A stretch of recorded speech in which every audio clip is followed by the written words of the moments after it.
All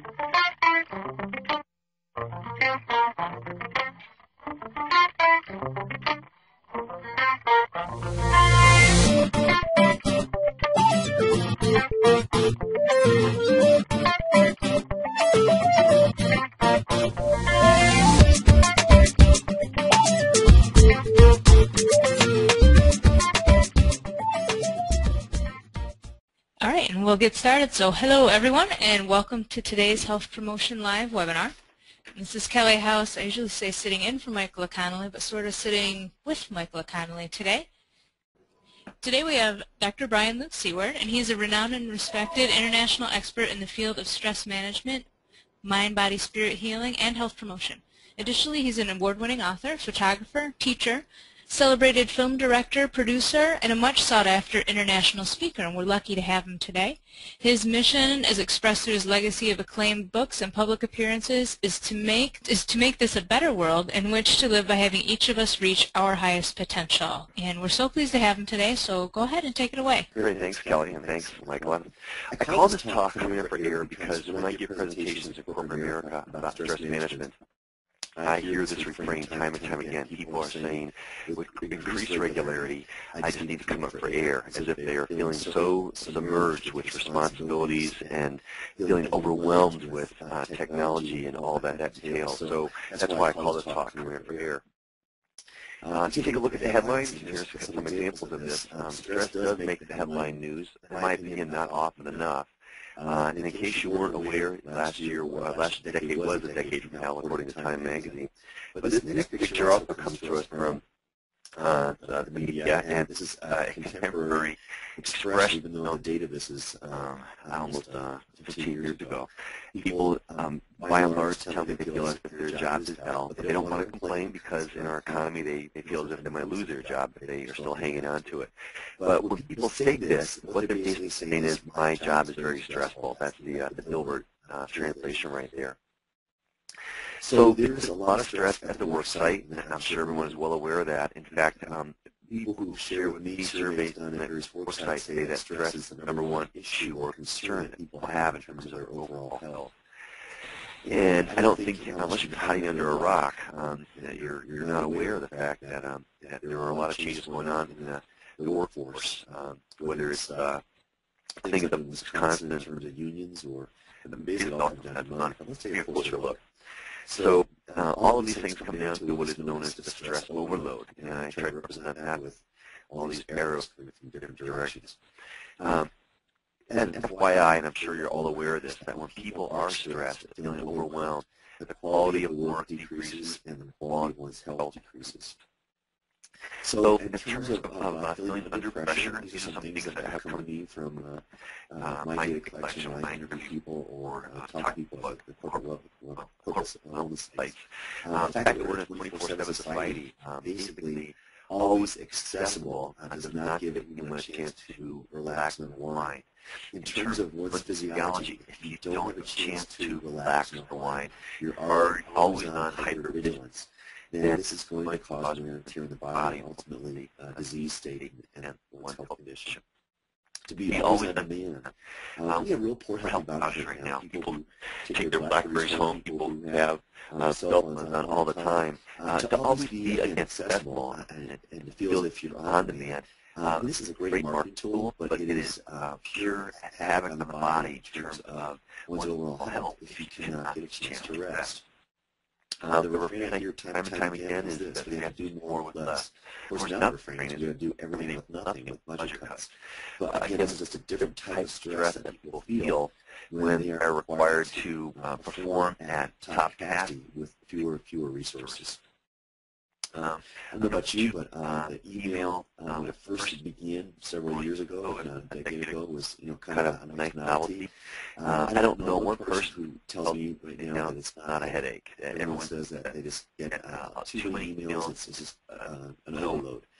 And again, if you're submerged with this, and metaphorically speaking in terms of an avalanche, you're going to feel overwhelmed. Smartphone, yeah. Used to be cell phone, now the term is smartphone. Again, poor boundaries with this will talk about small. We get the idea that there's just a lot of things going on, and a lot comes down to too much information. This was a pretty nice graphic to show that we are truly in the information age, but more so than that, people feel that the need to always be plugged in, or at least have their batteries charged up so they can be on top of things. And this, again, is a metaphor for ourselves, because if we're not charged up, we're not rested, then it's going to have huge implications for our own health and well-being. I made this slide up for a presentation I did 2 weeks ago on the East Coast, and I tried to create a sense of all the things that we can have for means of communication. And a lot of it's overkill. And just take a look at that word, overkill. When you have one too many ways to communicate, and Lord knows there are, pretty soon you feel like you have a sense of being flustered. You just can't deal with all these things. And that leads to the sense of overwhelming, too. So definitely have a tsunami of... Okay, so let's the next slide. This is an advertisement I saw in a magazine on an airline. It says, downtime is the new uptime. Just look at the message this is telling you, that even when you have a chance to relax, you should be online checking things out. And basically what this means is there is no downtime. But this is the message we're getting from the media, to always stay connected, always be on demand, always be accessible 24/7. And this, I think, is part of the problem that we have. And it's a societal problem. There's no doubt about that. Well, this is what's not in the PDF online there later on. This is actually this week's Newsweek magazine called The Brain Freeze. And I was so enthralled by this article because of what the implications that it had.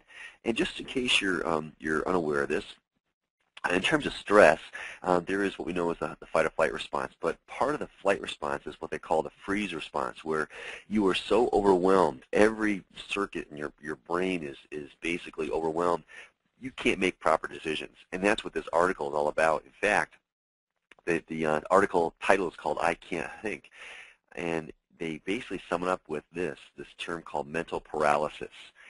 And I think what we're going to be seeing is a lot more of this as people become entrenched into the culture of technology, whether it's at worksite or at home, which seems to be no difference. So I just want to bring this to your attention. If you get a chance, I highly recommend you read this article, because I think you're going to see more of this. And I'm of the opinion, just an intuitive sense, that it's not just a mental paralysis. There's a whole stress response going on with feeling overwhelmed with information bombardment, sensory overload. So just a note there that it's a good article to read and be aware of this. Well, we are definitely in the age of technology. The new term I see time and time again is called screen addictions. And I'm sure you're aware of this, but if you're not, this is the buzzword now in the field of psychology, that as a process addiction, not a chemical addiction, but as a process addiction, people feel that they have to stay connected to, turned on, or plugged into the technology. And this is actually being now the reason cited for a number of divorces, problems at work, being dismissed, all kinds of things where people cannot separate themselves from the technology with this idea of screen addictions. And again, this comes back down to healthy boundaries, but if you take a look at the concept of feeling overwhelmed, this is certainly a part of it. Now, don't get me wrong, I love technology, I think it's great, but as with everything, just because some is good, more is not better. And what we're seeing right now are some real concerns about this. There was an article in the New York Times, and you'll see this coming up a little bit here about who did some research there. But basically what he said was that the research now shows that every time your cell phone goes off, or you get a little ding or a vibration, or you've got mail, there is a squirt of dopamine that is released in the brain that makes you feel euphoric, and so people thrive or feel a sense of happiness. It sounds kind of crazy when they have this this technology need, but the overall implication is that it's very addictive. Well, I put a slide here that says 24/7 plus sensory bombardment equals burnout, and you don't need to be Einstein to figure this out. And we have a lot of people walking around today who are burnt out. That was a term that was back in the 70s and 80s, but really what we all know is that when you are burnt out, and this does not stop, if you don't get a chance to recharge your personal energy, you're going to end up with illness and disease, and that ultimately, if it's not rectified, is going to be cause for an early death scenario.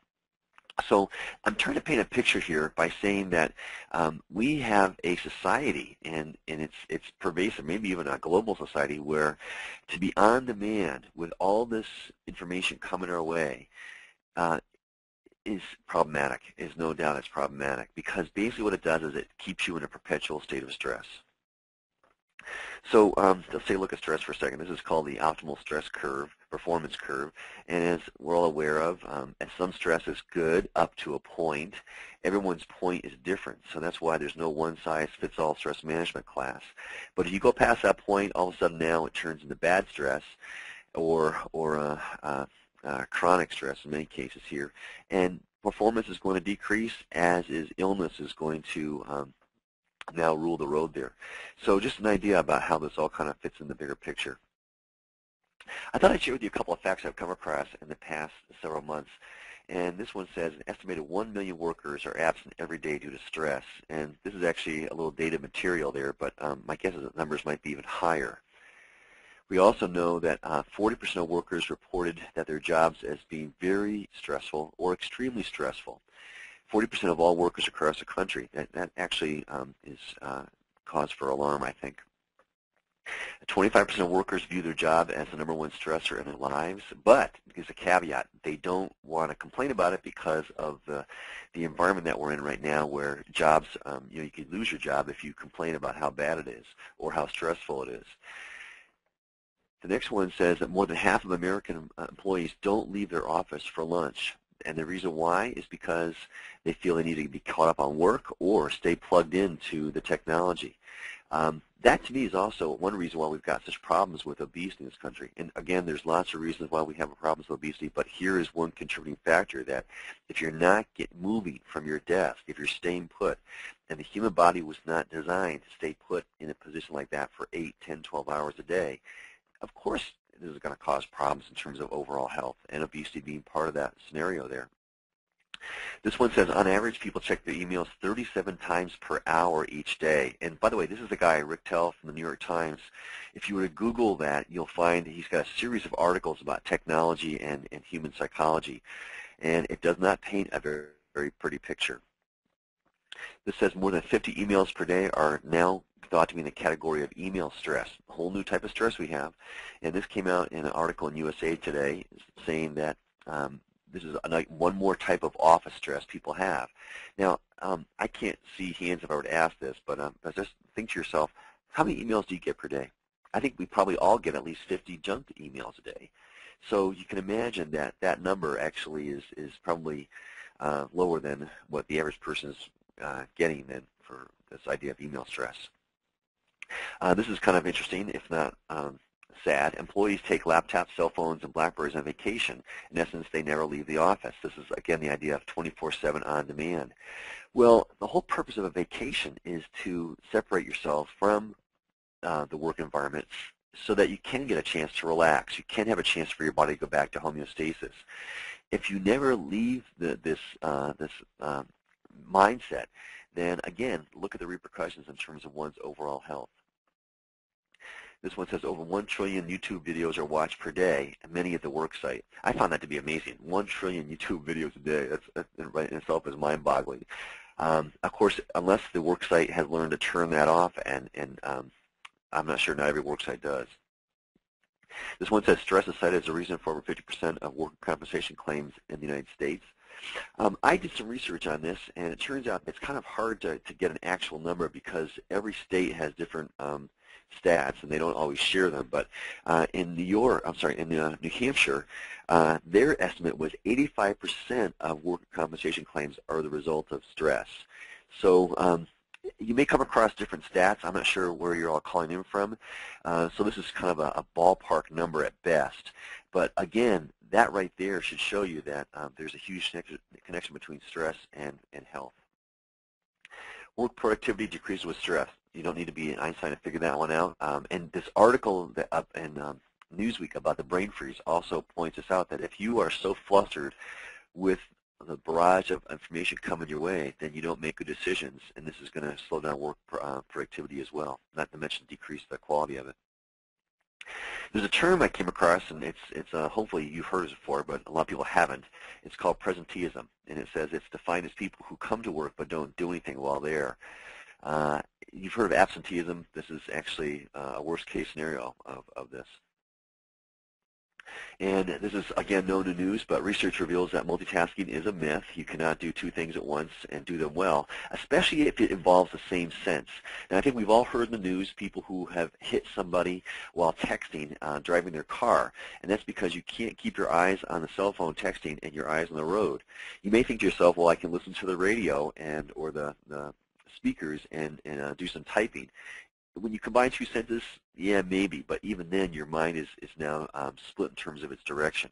But the research has been showing this for years, and people just ignore it, but you cannot multitask and do things well. And of course, we all know that worker loyalty decreases when people feel as if they're victimized, and that's a real common concern we hear at the work site, is this idea that they don't care if about me at all. All they want me to do is do the work here, but there's no loyalty. And when there's no loyalty from the company down, then the workers feel as if there's no loyalty to come express back there as well. This is research that's been kind of collected over several years, and it says basically that there is a huge connection between stress and disease and illness, and it's not just associated. There's a direct causal link, which we'll get to momentarily. So I have a quote here by Lily Tomlin. She says, if you're looking for fast-acting relief, try slowing down. That is the message. We need to take time and balance to unplug from all this stuff for a while and regain a sense of homeostasis. In real simple terms, what is the nature of stress? Well, there's two kinds. There's good stress and there's bad stress. Good stress does not make the headlines. Bad stress does, but bad stress actually has two kinds, acute and chronic. Acute is very short-term but very intense when you feel like your heart's going to pound out of your chest. And with the real problems we see are chronic stress, that which goes a lot longer than 20 minutes for acute stress. But it's nowhere near as intense. So in essence, basically, you feel stressed for days, weeks, months, even years. And this is where we see a huge problem in terms of the body's physiology and one's health. There are two emotions associated with stress. Actually, there's hundreds, but they fall nicely and neatly into two categories, anger and fear. Anger is the fight response. Fear is the flight response. Both of these are survival emotions because you need these in the event that your life is in physical danger, but both of these emotions become liabilities to your health if they are used for non-physical dangers, and they are perpetuated in terms of prolonged chronic stress. So what are just some definitions of stress? Well, we have hundreds of them, and the one reason why we have so many is because every discipline, in no matter what study, whether it's psychology, physiology, theology, anthropology, sociology, all of these disciplines have what they consider to be their own definitions of stress. And if you're not aware of this, I hate to break the news to you, but by and large, these people don't talk to each other. You know, they're very territorial with their content and knowledge. So here's some definitions. One says from physiology that stress is wear and tear in the body. Hans Selye actually brought that to light several decades ago. And that's very true. Stress definitely is wear and tear in the body. I often say to people, you know, why do they call it a tension headache? We also know from the field of psychology that stress can be described as an inability to cope with problems. Also in the field of psychology, we hear the expression that stress is the loss of emotional control. And there's even some people who say from a spiritual perspective that stress is the absence of inner peace, which is very true, but very hard to define, inner peace. So lots of definitions, but if we were to give you one definition that some people might agree upon, it might go like this. Stress is a perceived threat, and then we have in parentheses the following words, real or imagined, because you can have two people in the same scenario, and one person is very happy, the other person is freaking out, both experiencing the same thing. So stress is a perceived threat, real or imagined, to our mind, body, spirit, or emotions. There's also a definition that says stress is any change you encounter in your life. And we are in times of great change right now, tremendous change. And by and large, people don't like change. They specifically don't like change they have no control over. Now, you may have heard the headline news that there's a lot of topics going on right now about money or lack thereof in budgets. Every state seems to have a deficit, not to mention our country. When people start talking about having their salaries cut, their jobs cut, or their benefits cut, or their collective bargaining rights cut, you better believe that's change. And again, I'm going to tell you, by and large, people don't like change, especially when they have no control over it. I love this definition. It says, tension is who you think you should be. Relaxation is who you are. Well, one of the things I teach when I teach stress management is the concept of healthy boundaries. And this is a picture I took. I was out skiing in Copper Mountain a couple of weeks ago, and I walked inside, beautiful sunny day, and I couldn't find out these two guys have been sitting inside for 3 hours with their cell phones talking about God knows what. I just thought to myself, why would you want to go skiing and be inside? It doesn't make sense. I see a gross violation of healthy boundaries in terms of our culture today. Technology is just a small part of it. We see boundary violations with eating habits, with finances, with television watching, all kinds of things. And so one of the things I like to address is the fact that if you feel as if you're being victimized, not having enough time in your life, if you feel as if you can't come up for air, let's take a real close look at your lifestyle and see how your personal boundaries are. See if you actually have no boundaries and you're being walked over, which then leads to a sense of feeling victimized. This next slide pretty much says it all. People have some real poor boundary issues with technology, always feel the need to come inside. And this goes back to the idea of screen addictions. And again, I want to bring to your attention that addictions are not just substance, alcohol, and drugs. Addictions fall in two categories: substance and process. Process is behavior. So we see a huge problem right now in terms of the addictions with technology.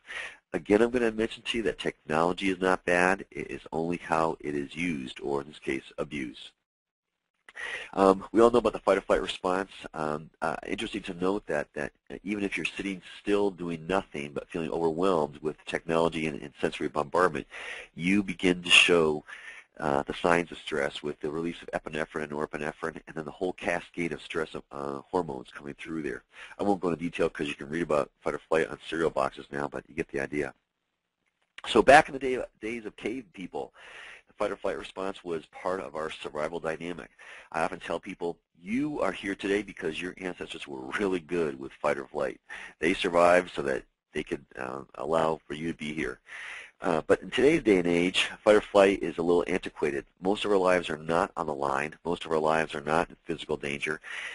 Most of our stressors are not of a physical kind, but we act as if it is. And when you act as if it is, then your stress response is in perpetual control there. And this ultimately, again, will cause wear and tear in the body. So I often talk about this concept called the stress hormone cocktail.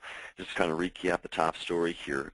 Epinephrine and norepinephrine are the catecholamines, the first release of anything in your body from feeling stressed, the neural endings. But then we have a whole cascade of hormones, and I just have 4 here to kind of start the ball rolling. Vasopressin and aldosterone. Really, these both are involved with trying to shunt the blood from your GI tract in a resting state to your large muscle groups. Cortisol is used primarily for energy metabolism, and thyroxine for long-term energy metabolism. Now, this is not bad to have if you're being chased by a saber-tooth tiger or houses burning down. Yeah, you want that to kick in and get to safety. But if you're stewing at your desk because you're feeling overwhelmed, these same aspects are being created, secreted, and released in your body. The same chemical stress hormone cocktail is taking place. And here's what I think should be headline news, and not people like Lindsay Lohan and the Paris gal, but anyway, this is more important. Cortisol. Cortisol is associated with increases in blood sugar for energy production, and it's also associated with increases in lipids in your blood for energy utilization. Cortisol, when it gets done with all its homework assignments in your body, and we don't know why, begins to destroy white blood cells. I'll say it again. Cortisol, when it gets done with all its responsibilities for fight or flight, begins to destroy white blood cells. So now we see a direct link between stress and the integrity of the immune system, or the compromising of the immune system. So is there a association between stress and disease? Yes. Is there a causal link? This seems to be the case there. And again, this is just one of many ways to describe this. There's more going on than that. So the association between stress and disease is huge. And the reason why I bring this to your attention is that if people are feeling overwhelmed, they can't come up for air. And you know how important air is to breathe for life. This now means metaphorically that the body does not get a chance to relax, and all of a sudden now we are in hyper stress mode, and all of this chemical cocktail is going to wreak havoc in the body. This is a picture of art therapy drawn by one of my former students. Actually, at the National Wellness Conference, she drew this. And look what she wrote up top, dis-ease. Doesn't get any bit clearer than that.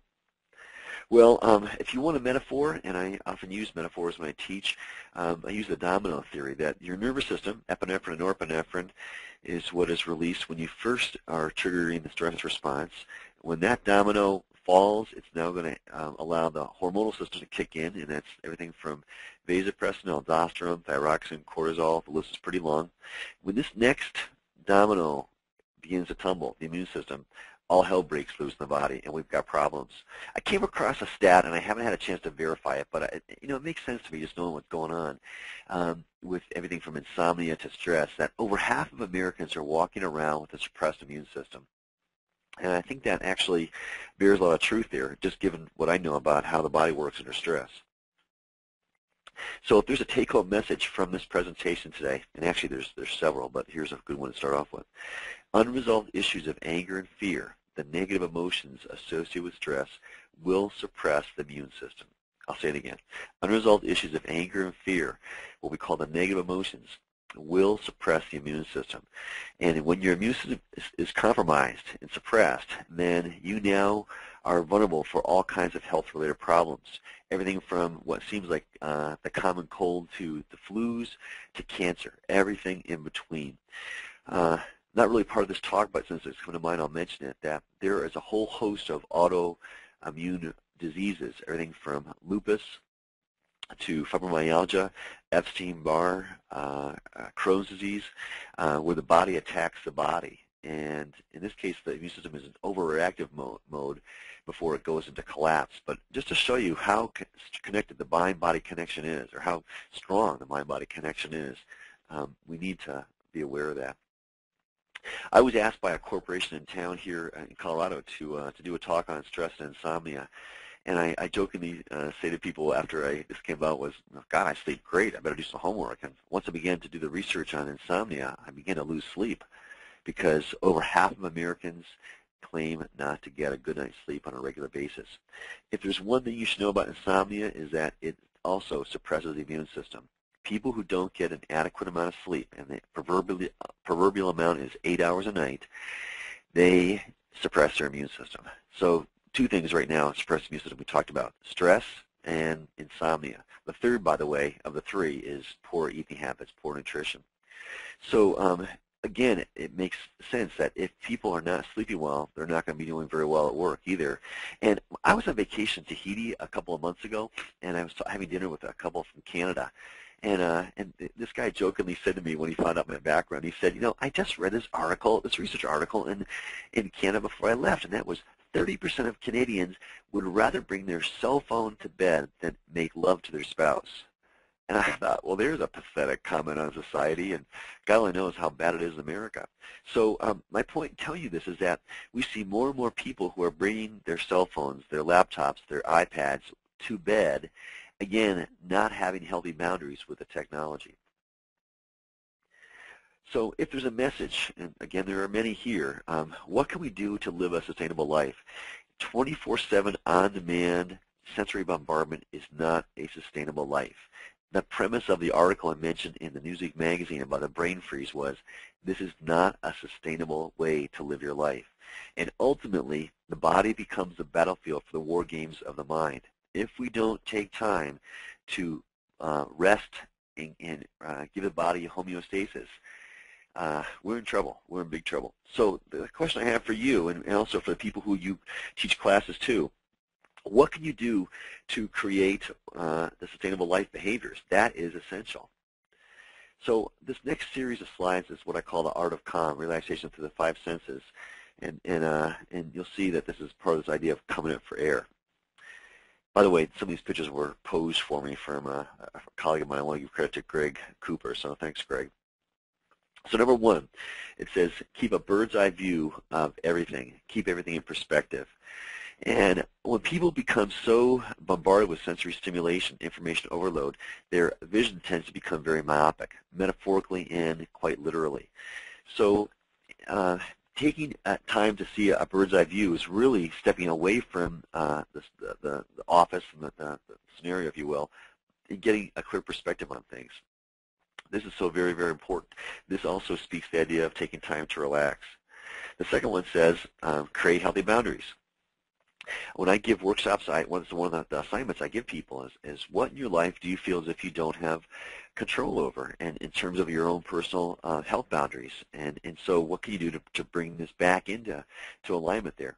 Now, we've all heard about boundaries. We've heard these from our parents. Parents would say to us, you can't do this, you have to do this and stuff, and parents are, part of their job is to give the kids boundaries in which to live in, because without boundaries, we're all a bunch of amoebas. Well, kids need boundaries, but adults do too. And so I often, when I give presentations, as I give a homework assignment, I'll say, okay, I want you to come up with a healthy boundary that you're going to adopt and begin to utilize as part of your own health behavior for the next 6 months. Maybe it means turning off your cell phone after 6 o'clock at night so you can actually have a conversation with your spouse. By the way, one of my colleagues, I was over at his house working on a book project, and the cell phone began to vibrate, and I said, is that your phone? It's pretty loud. And he goes, no, it's my wife's upstairs. And he said, she spends more time on that than she spends with me. And that comment is not something which is it's a common comment is what I'm trying to say here. So healthy boundaries, it could be your eating habits, it could be your exercise habits, it could be your financial habits. I don't want to blame technology, it's just one piece of it.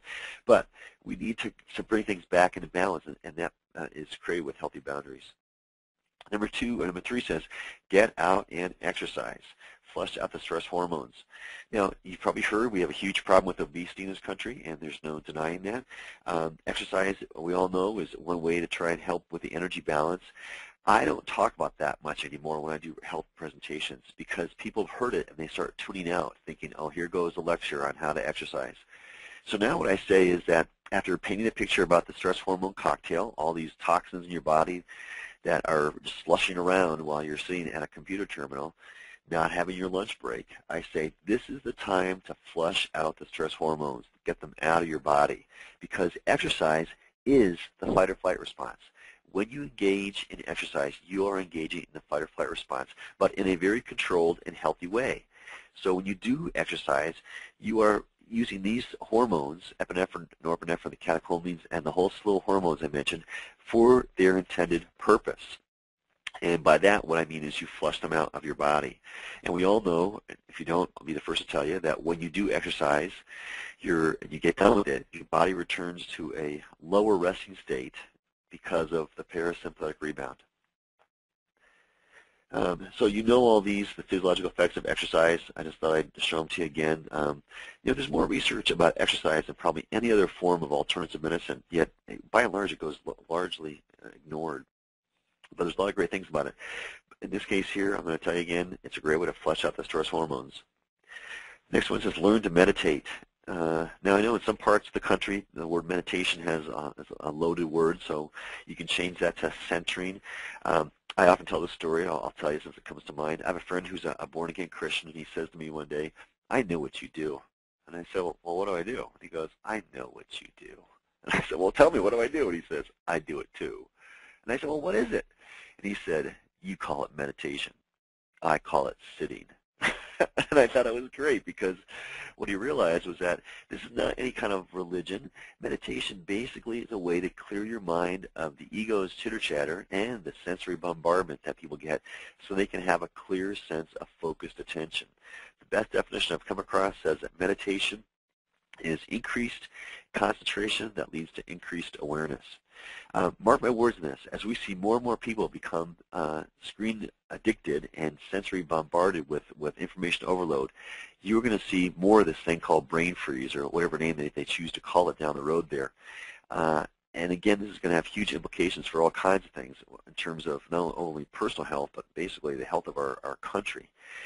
I don't want to say meditation is a cure-all for everything, but in this case here, meditation is a great way to bring homeostasis back to brain physiology. I brought a bunch of people to Ireland last year, a group trip.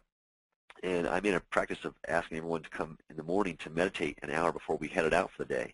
Because when you go on vacation to a new country, it's also sensory bombardment. You know, the sights, the accents, the food, all kinds of things. And your brain can only take in so much before it hits saturation point. And pretty soon, saturation point is code for rude behavior, all kinds of things. So by having morning meditations, we found that the people of the group actually could go through the course of a day as if they had just, I don't know what good metaphor is, but as if they had a clear mind, which is great. That's what you want. So I can't speak enough about the importance of meditation, and whatever you choose to call it, it's a great way. You know, I work with Olympic athletes. We didn't call it meditation there. We just called it mental training. What you want to do with this is avoid monkey mind. In the Eastern culture, they call a scattered brain monkey mind. Since we don't have monkeys in this culture, I use the term squirrel mind, but I haven't got a picture of a squirrel yet, so wait for that to come. One of the techniques in stress management is to offer this choice. Is the choice you're going to get involved with here, or the activity, going to simplify or complicate your life? So a real good way to look at things in terms of, is this going to be beneficial for you in the short term and long term? I see a lot of people who are really into short-term convenience at the cost of long-term health and wellness, so something to keep in mind with that. I'm a big fan of people who take short breaks in the course of each day. There's a picture of a gal doing some mental imagery. If nothing more, this is code for unplugging from all your technology to give your mind a chance, again, to seek homeostasis as well. I'm a big fan of support groups. The research is really clear on this, that people who have support groups, I'm not just talking about Facebook and all the thousands of friends you have on there, or Plaxo or LinkedIn, but real actual friends, people who you have face-to-face contact with. The research is really clear now that people who have strong support groups are healthier than those who don't. And what I'm really afraid of, and the research I think is bearing me out on this, is that people who are so entwined with their technology are now showing that they've got poor support groups. Great virtual support groups, poor real ones. You can't send a lasagna through the internet when someone's got cancer for the family to eat on. This next one talks about anger management, learn to fine-tune your expectations. Michael, maybe sometime we can do a whole talk on stress management in terms of anger management, but people get very frustrated, and every episode of anger is a result of an unmet expectation. So a very important part of stress management for sure. Coming up for air, if you feel like you can't come up for air, again, that's an expectation that's not met. That's going to have implications for the mind-body connection as well. I taught for 12 years, I taught a course in nutrition at the University of Colorado. And one night we did a whole talk on a lecture on stress and nutrition. But there are foods that people eat or consume that actually trigger the stress response. They trigger the release of epinephrine and norepinephrine and possibly other stress hormones. Those foods include, the big four are refined sugar, refined sugar, refined flour, salt for turning blood pressure, and the fourth one is caffeine. Caffeine has a substance in it called methylated xanthines, which is what actually triggers the release of epinephrine and norepinephrine. So sugar, salt, flour, and coffee, the four basic food groups in America's diet today. This basically is like putting gasoline on the fire of stress. If you're trying to reach homeostasis, this is not what you want to put in your body. It's only going to make things worse. It takes your body 8 hours to metabolize 1 8-ounce cup of coffee. So I know people, I used to live in D.C., I knew people who would drink coffee all day long. That means their body never got a chance to calm down, to relax. And so you take a look at what's offered at Starbucks for the size of coffees, all these grand names for things. But the bottom line is that people are charged up with these chemicals, and I think there's an article in National Geographic magazine saying that caffeine is the #1 drug in the world. So I'm not putting down coffee or tea or chocolate or whatever, but just know that if you are stressed and you're prone for these things we've mentioned already, this is like putting gasoline on the fire. And the last one is I'm a big fan of humor. So, some of you who know my work know that. So I have this idea here about tickling the funny bone using comic relief or humor therapy. There's a lot that could be said. There's actually, you can do a whole talk on this too. I taught a course at the American University on this topic. And the bottom line is this, that humor is a great way to cope with stress. And of course there's inappropriate and appropriate humor. We don't have time to go into all that right now, but the bottom line is that by and large, humor is a great way to help bring your mind back to this homeostasis, because when people are overwhelmed with sensory information, sensory bombardment, this tends to lead to what we call the negative emotions, anger and fear, and humor tends to bring joy and happiness to kind of balance things out. Well, I think that's my last slide. It is.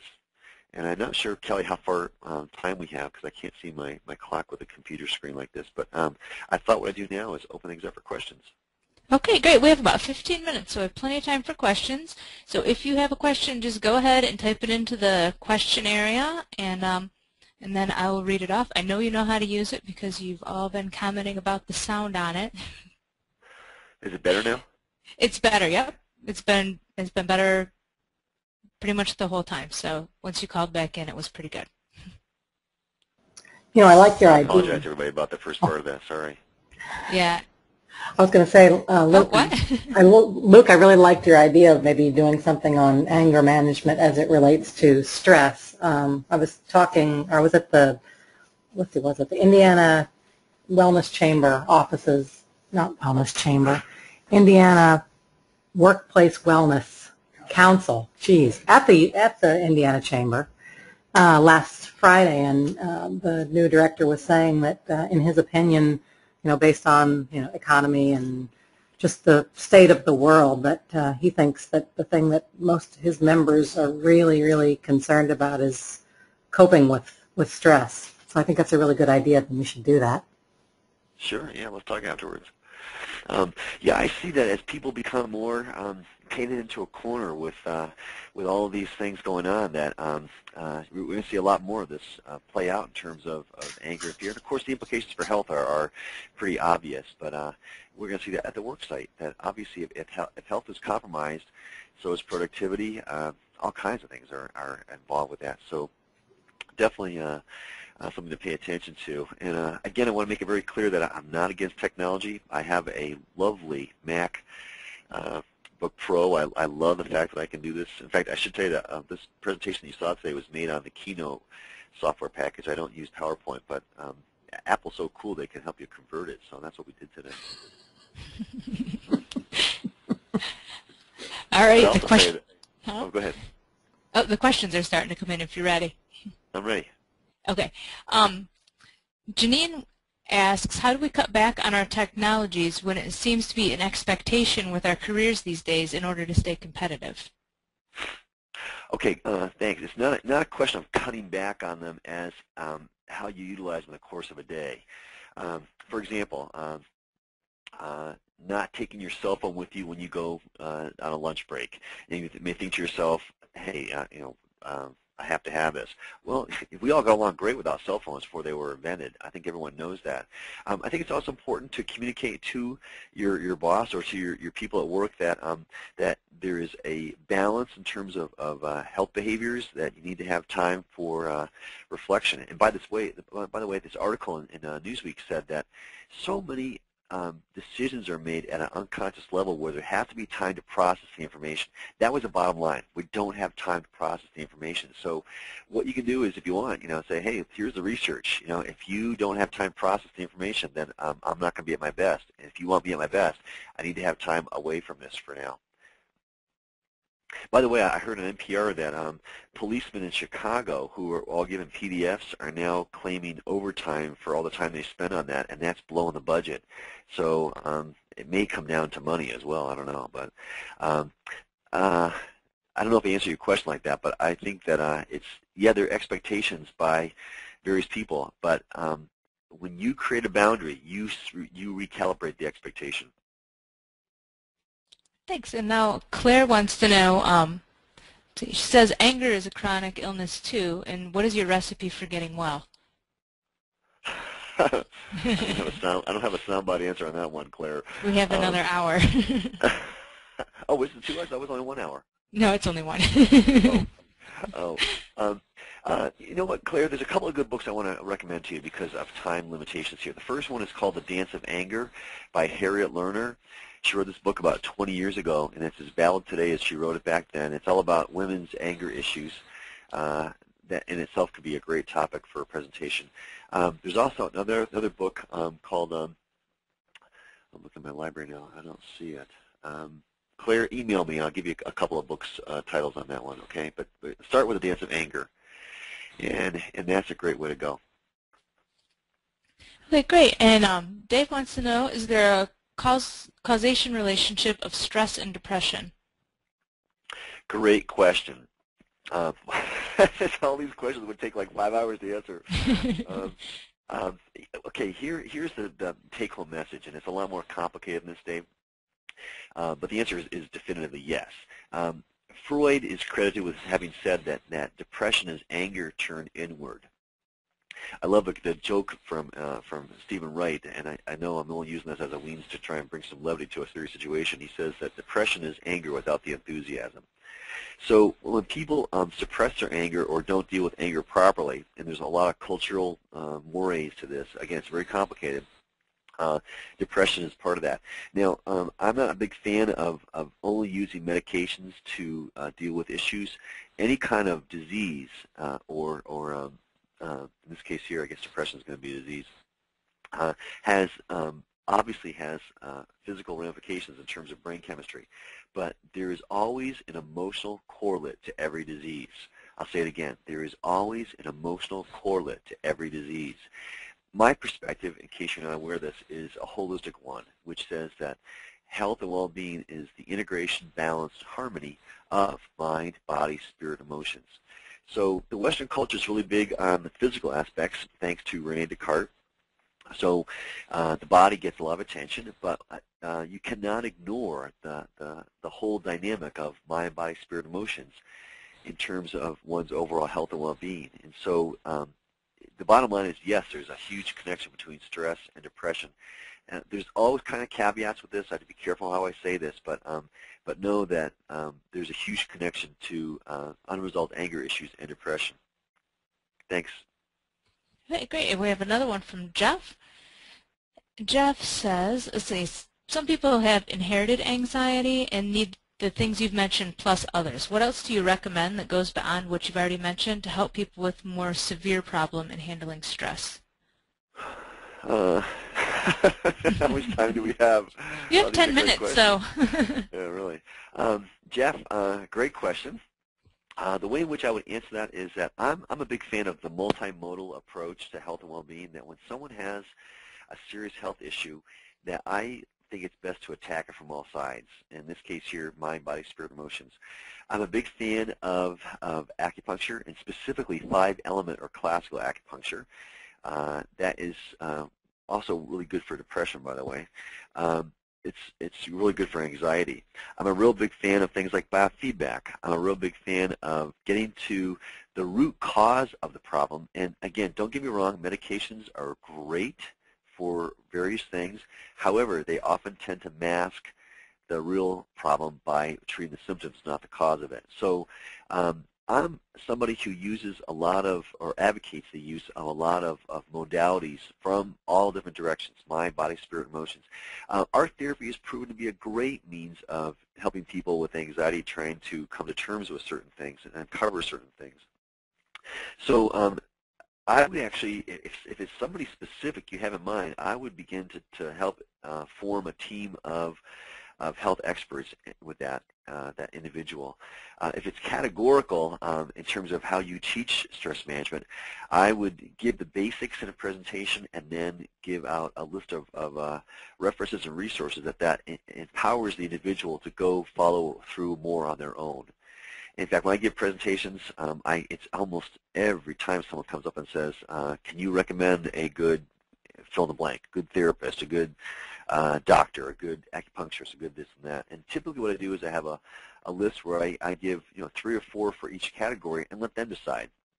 because you just don't want to give somebody one possibility and let them try and figure out what to do with that or feel as if they're forced into it. Empower people to make their own decisions about this. I think is very, very important. Jeff, I hope that answers your question. If not, email me. We can talk some more. And by the way, I think my email is on the screen there, so at least my yeah. Yep, it is. Oh, the website is. Okay, yeah, you can get to my email through the website. Okay, great. Our next question comes from Claire. And Claire says, workplace stress is typically underaddressed. So what in-house stress or wellness programs do you recommend other than health risk appraisals? Yeah, a health risk appraisal isn't really a program. It's just a tool to try and figure out how to make a program. Given all that's going on now with sensory bombardment, I think that having some kind of means for quiet time, and again, I don't know where you are, Claire, in the country, and meditation is a great concept, but if that word has got baggage, then don't use it. But I think given if I had a way to look in the future, and I don't know how far down this is going to be, but I venture to say that in time, we're going to see in corporate America rooms where you could basically, almost like a flotation tank, have no sensory bombardment, no sensory things coming in whatsoever, so that you can really clear your mind. It's going to be that important now with this society we have with information overload.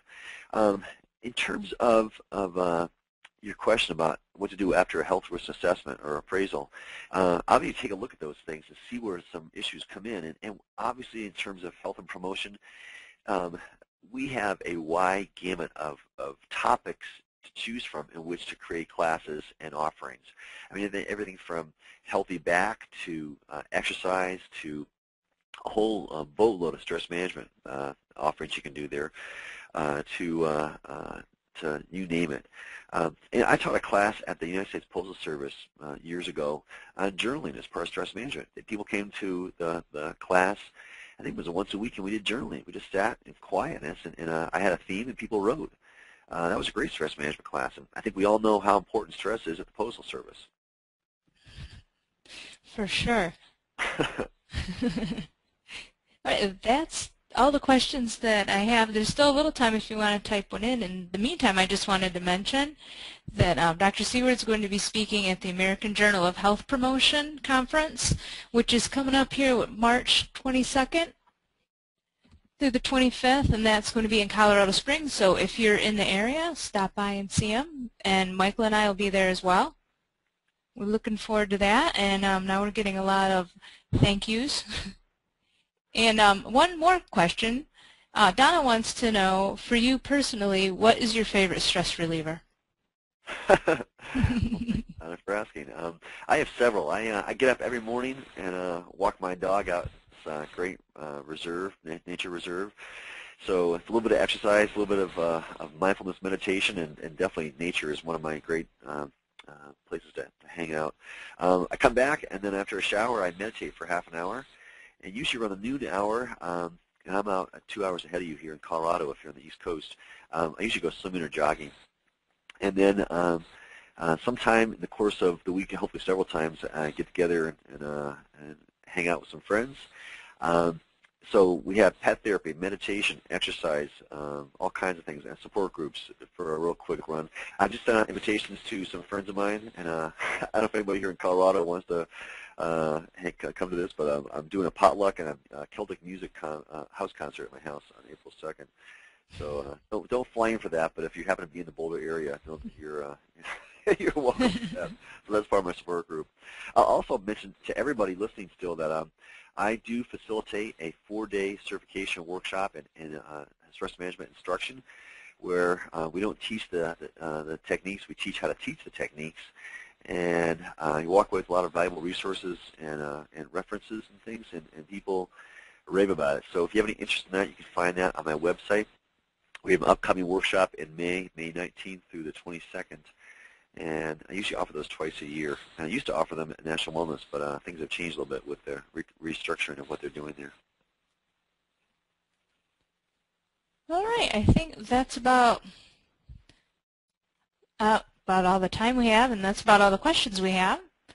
So just to wrap up, this has been recorded. It'll be available at healthpromotionlive.com.